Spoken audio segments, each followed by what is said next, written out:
Le Christ supprime les anciens sacrifices. La loi de Moïse ne reproduit pas exactement ce qui existe. Elle est seulement l'ombre des biens qui seront donnés plus tard. Elle demande qu'on offre sans arrêt chaque année toujours les mêmes sacrifices. C'est pourquoi elle ne peut absolument pas rendre parfaits ceux qui s'approchent de Dieu. Sinon, ceux qui rendent ce culte à Dieu seraient lavés de leurs péchés une fois pour toutes. Ils ne se sentiraient plus du tout coupables et on n'offrirait plus aucun sacrifice. Mais bien au contraire, ces sacrifices rappellent chaque année le souvenir des péchés, parce que le sang des taureaux et des boucs ne peut pas enlever les péchés.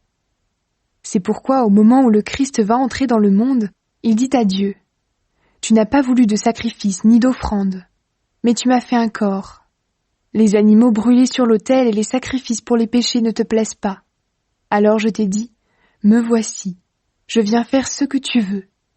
C'est ce qui est écrit à mon sujet dans les livres saints. » Le Christ dit d'abord : « Tu n'as pas voulu de sacrifice, ni d'offrande, ni d'animaux brûlés sur l'autel, ni de sacrifices pour les péchés.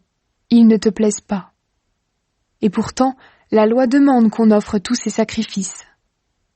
Le Christ dit ensuite : « Me voici, je viens faire ce que tu veux. » Le Christ supprime les anciens sacrifices, il les remplace par le sien. Jésus-Christ a fait ce que Dieu voulait. Il a offert son corps une fois pour toutes, et nous sommes alors libérés du péché. Chaque prêtre se tient debout tous les jours pour faire le service de Dieu.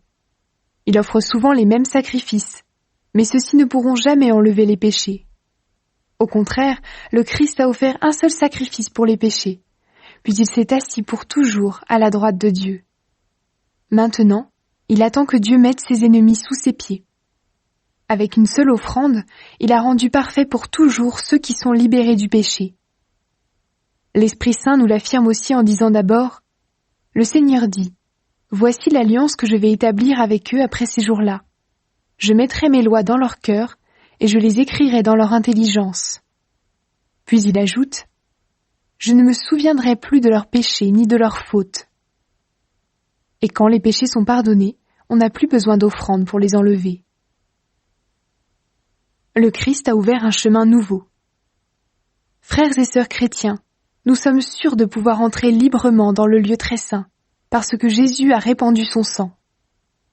Il a ouvert pour nous un chemin nouveau et vivant à travers le rideau du temple, c'est-à-dire à travers son corps humain. Et nous avons un grand prêtre placé à la tête de la maison de Dieu. Notre cœur est nettoyé de tout ce qui le rend coupable, et notre corps a été lavé dans une eau pure.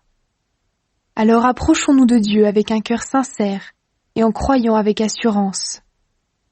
Affirmons ce que nous espérons sans nous décourager. Oui, Dieu a fait des promesses et il est fidèle. Prenons soin les uns des autres pour nous encourager à aimer et à faire le bien. N'abandonnons pas nos assemblées comme certains qui ont pris l'habitude de ne plus venir. Au contraire, aidons-nous davantage les uns les autres, puisque vous le voyez, le jour du Seigneur est proche. Nous avons appris à connaître la vérité. Après cela, si nous péchons exprès, aucun sacrifice ne peut plus enlever les péchés. Il n'y a plus qu'à attendre en tremblant ce qui va arriver, c'est-à-dire le jugement et un feu terrible qui brûlera les ennemis de Dieu. Quand quelqu'un n'obéit pas à la loi de Moïse, 2 ou 3 témoins doivent dire s'il est coupable. Dans ce cas, on le tue sans pitié. Celui qui méprise le Fils de Dieu méritera une punition encore plus dure, n'est-ce pas ? En effet, celui-là ne respecte pas le sang de l'alliance qu'il a libéré du péché. Il insulte l'Esprit Saint qui nous fait connaître la bonté de Dieu. Oui, nous connaissons celui qui a dit : « À moi la vengeance, je donnerai à chacun ce qu'il mérite. » Il a dit aussi : « Le Seigneur jugera son peuple. » C'est terrible de tomber entre les mains du Dieu vivant. Rappelez-vous ce qui s'est passé autrefois, quand vous avez reçu la lumière de Dieu. Tout de suite après, vous avez beaucoup souffert et vous avez résisté en combattant durement. Ou bien on vous a insulté, et on vous a fait souffrir devant tout le monde. Ou encore vous avez soutenu ceux qu'on traitait de cette façon. En effet, vous avez souffert avec ceux qui étaient en prison.